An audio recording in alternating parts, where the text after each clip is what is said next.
عزیز طلباء، آج ہم اردو بی کے بارے میں پڑھیں گے اور یہ ہمارا اردو بی کا پہلا لیکچر ہے۔ اس لیکچر میں جو ہم چیزیں پڑھیں گے بیٹا، اس میں سب سے پہلے تو ہم درخواست کے بارے میں سیکھیں گے اور ایک درخواست تحریر کریں گے ہیڈ ماسٹر صاحب کے نام چھٹی کے لیے، جو کہ آپ کے بک کے پیج نمبر 96 پر موجود ہے۔ اس کے بعد دوسری جو چیز ہم پڑھیں گے وہ ہے بیٹا الفاظ مترادف ہیں، اور یہ ہم پڑھیں گے آپ سے لے کر تمدن تک، اور یہ آپ کے بک کے پیج نمبر 59 یا 59 پر موجود ہیں۔ تیسری جو چیز ہم پڑھیں گے وہ بیٹا اعراب کے بارے میں پڑھیں گے، مطلب زبر زیر اور پیش کیسے لگاتے ہیں الفاظ پر، ان کا تلفظ کیسے ہوتا ہے، اور یہ ہم پڑھیں گے مٹی سے لے کر شفا تک، اور یہ آپ کے بک کے پیج نمبر 88 یعنی 88 پر موجود ہیں۔ تو آئیے لیکچر کی ابتدا کرتے ہیں۔ بسم اللہ الرحمن الرحیم۔ پیارے بچوں، آج ہم درخواست کے بارے میں پڑھیں گے اور سیکھیں گے۔ سب سے پہلے تو بیٹا آپ کو یہ سمجھنا ہے کہ درخواست کسے کہتے ہیں۔ درخواست بیٹا دراصل ایک گزارش ہوتی ہے، ایک عرض ہوتی ہے، یا ہم کسی کے نام اپنی کوئی ضرورت کے تحت تحریر کرتے ہیں کہ بھی ہمیں یہ ضرورت ہے، یہ ہماری گزارش ہے، اسے مہربانی کر کے پورا کیا جائے۔ اب درخواست لکھنے کا طریقہ سمجھیے بیٹا۔ سب سے اوپر تو جس کے نام درخواست لکھی جاتی ہے اس کا نام لکھا جاتا ہے۔ جیسے بعض اوقات ہم درخواست پرنسپل کے نام لکھتے ہیں یا ہیڈ ماسٹر کے نام لکھتے ہیں، اور بعض اوقات درخواست جو ہے وہ کسی افسران بالا یا کسی دفتر کے افسر کے نام لکھی جاتی ہے۔ تو جس کے نام تحریر کی جاتی ہے درخواست، تو سب سے اوپر بیٹا اس کا نام لکھا جاتا ہے۔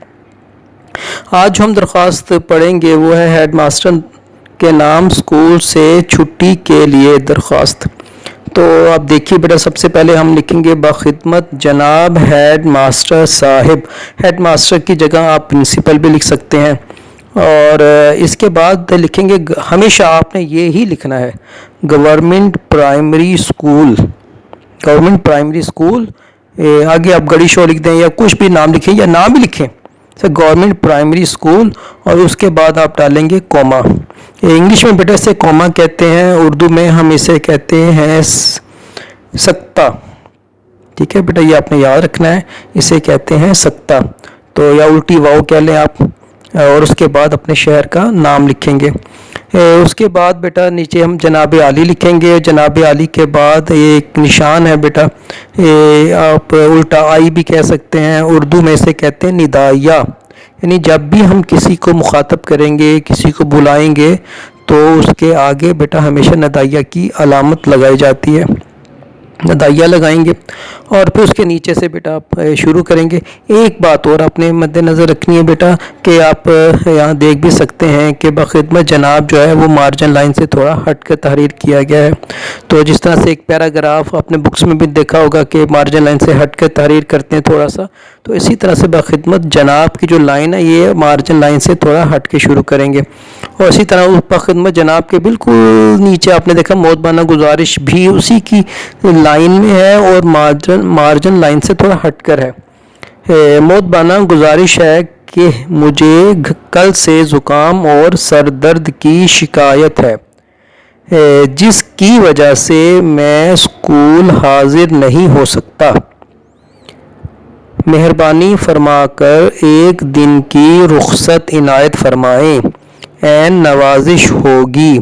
اچھا، یہاں پہ آپ دیکھیے بیٹا جو اسکول والی لائن ہے نا، سیکنڈ لائن جو ہے مؤدبانہ گزارش کے نیچے اسکول جو ہے، وہ آپ دیکھیں اسکول مؤدبانہ گزارش سے تھوڑا ہٹ کر ہے، یعنی کہ وہ بالکل مارجن لائن سے شروع کی گئی ہے لائن۔ اسکول والی لائن مارجن لائن کے بالکل ساتھ سے شروع کی گئی ہے، جبکہ اوپر والی لائن مؤدبانہ گزارش ہے، یہ باخدمت جناب کی سیدھ میں شروع کی گئی ہے۔ اس کا آپ نے بڑا احتیاط کرنا ہے، کیونکہ یہ سمجھنے کی پیراگراف کی صورت میں ہے۔ اچھا بیٹا، اس کے نیچے ہم لکھیں گے العارض۔ العارض آپ پیج کے درمیان میں بھی لکھ سکتے ہیں، اور جہاں آپ کا تابع فرمان شاگرد لکھا ہوا ہے جملہ بیٹا، اس کے اوپر بھی آپ لکھ سکتے ہیں العارض۔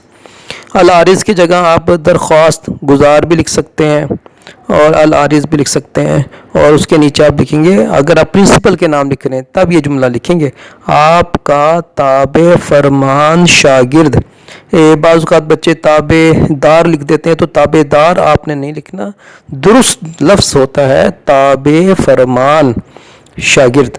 جی بیٹا، اس کے نیچے آپ اپنا نام لکھیں گے، کلاس لکھیں گے، اسکول کا نام لکھنے کی ضرورت نہیں ہے کیونکہ وہ آپ اوپر لکھ چکے ہیں، اور ڈیٹ لازمی لکھیں گے بیٹا، یہ آپ نے بھولنا نہیں، ڈیٹ آپ یہ نیچے بھی لکھ سکتے ہیں، جیسے کہ یہاں پہ آپ دیکھ رہے ہیں کہ نیچے لکھی ہوئی ہے، یہاں پہ بھی لکھ سکتے ہیں، اور یہ آپ العارض کے بالکل اپوزٹ بھی لکھ سکتے ہیں، یہاں شروع میں اسکول، جہاں میں اسکول حاضر نہیں ہو سکتا، اس کے نیچے والی لائن میں بھی بالکل اسی کے نیچے بھی آپ ڈیٹ لکھ سکتے ہیں۔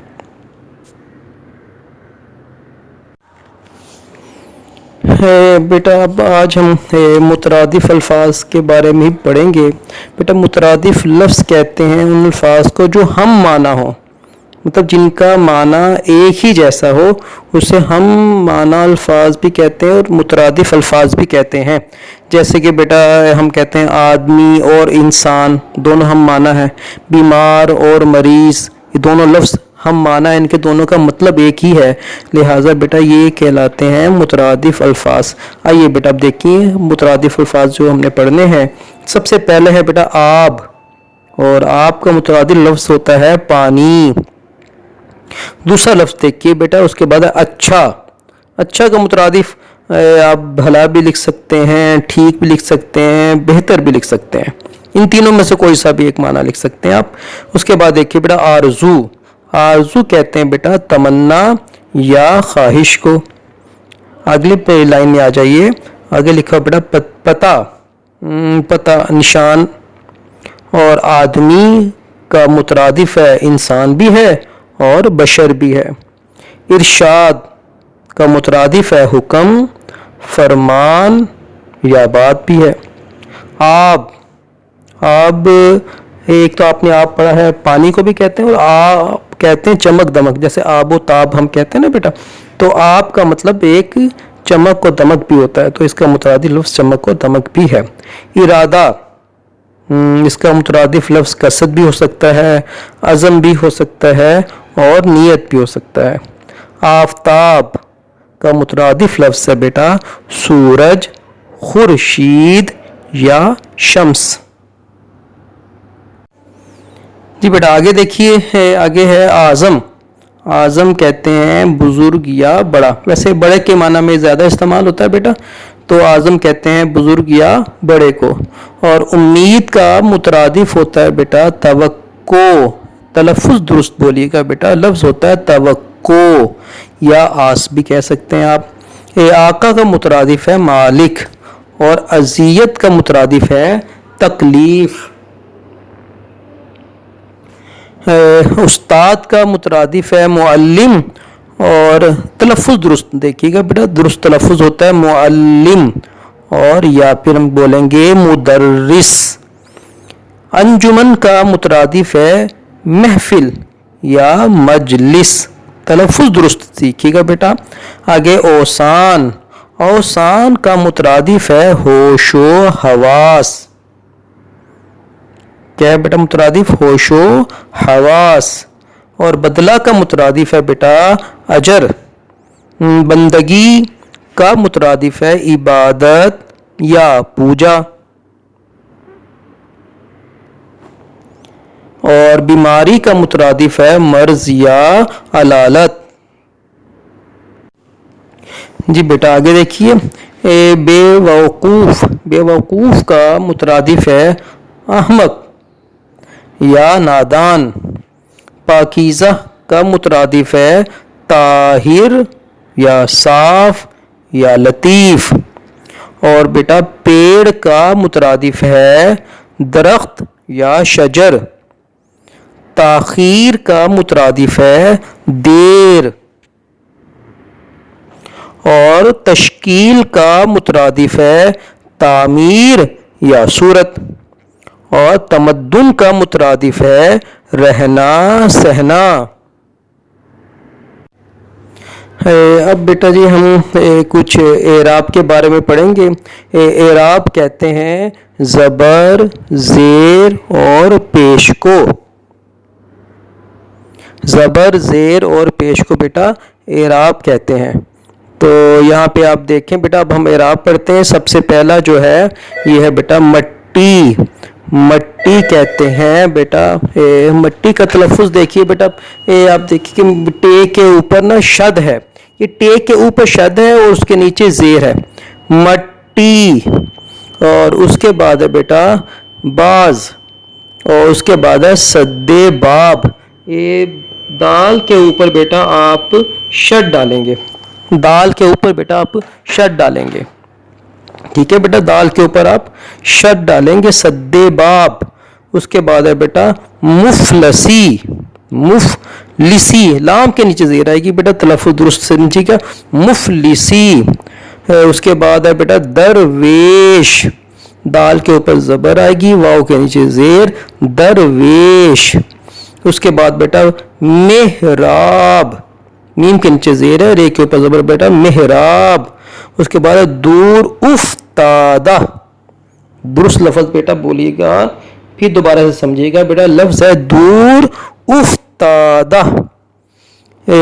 اس کے بعد بیٹا دیکھیے متنفر، میم کے اوپر پیش ہے، تے کے اوپر زبر ہے، نون کے اوپر بھی زبر ہے، متنفر۔ اس کے بعد ہے بیٹا تلاوت، تے کے نیچے زیر ہے، لام کے اوپر زبر ہے، تو درست تلفظ ہے بیٹا اس کا تلاوت۔ یہ ذرا ذہن میں رکھیے گا کہ تے کے نیچے زیر بولی جائے گی۔ اس کے بعد ہے بیٹا امداد، الف کے اوپر زبر ہے تو امداد لفظ بولیں گے۔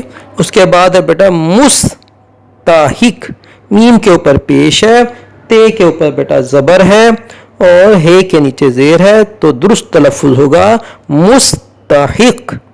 اس کے بعد ہے بیٹا شفا، شین کے نیچے زیر ہے اور فے کے اوپر زبر ہے، تو درست لفظ بنے گا یہ شفا۔